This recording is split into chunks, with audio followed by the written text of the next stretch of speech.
اومدیم ژاپنی بازی کنیم. ها؟ ژاپن نه کره. همون کره شمالی جنوبیش که دیگه ایشالله فرقی نمیکنه. جنوبی داره. این مال کره جنوبیه. بچه‌ها به این میگفتن دوکبوکی ولی روش نوشته یوپوکی. حالا جاجنگ توپوکی. چرا دو تا ج پشت سر هم داره؟ میگم اگه این از کره بودن چرا اینجاش عربی نوشته؟ کو؟ اینا آرم حلال داره. یوبوکی حلال جاجنگ حلال چرا اینا؟ این مال دبیه. علی بیغمه. بازش کنم.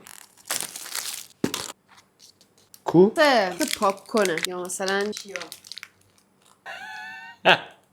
الان ما دیگه چطوری یو بخورم بیاش دوباره نمیفهم چی نوشته چینگ چانگ چون چطوری الان قیافه پاک کن شبیه پاک کن هنوزم برام فیاشه خب بعد توش آب جوش بریزم اینو توش میریزیم بو نودل میده ولی مثل بادره میفهمم بادرنج بویه؟ نه بادره یه چی میده مثلا بعد دلم درد میکرد و این حالا گلاب برو تو مانی میداد میگفت بخور خوب میشد حالا این نه من دست به اون بزنم مزه پنیر همین رشته های موزارلا چی اینا میده خوش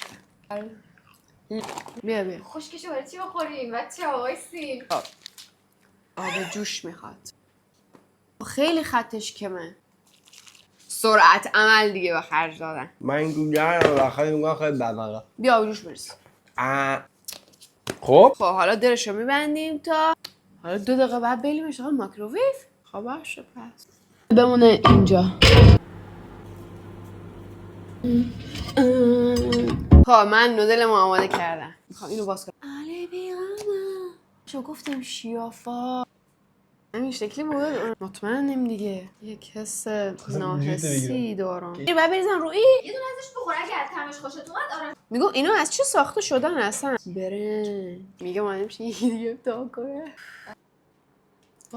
ترش نه ترشه کم ترشه نفهم بگم چه لیمو امانی اون تیکه مزه کلا دم جاجامیام لوبیا سیاه چرا سفید بود اگه پاستیل دوست داری اینو بخور حس جویدنش بدت میاد اینو نخور یا گوشت مثلا چون نیم ساعت داری همون یکی رو میخوری؟ چه کنیم حالا خاطیش کنیم؟